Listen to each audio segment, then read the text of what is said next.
To enable, then use the index when searching in file folder for system file.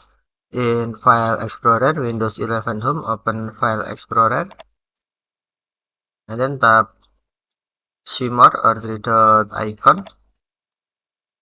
Select options.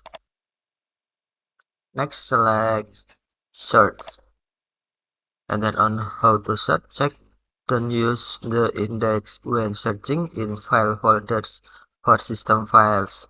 Searching might take longer. Okay, check to enable, and then tap apply or OK. Okay, thank you for watching. Have a nice day.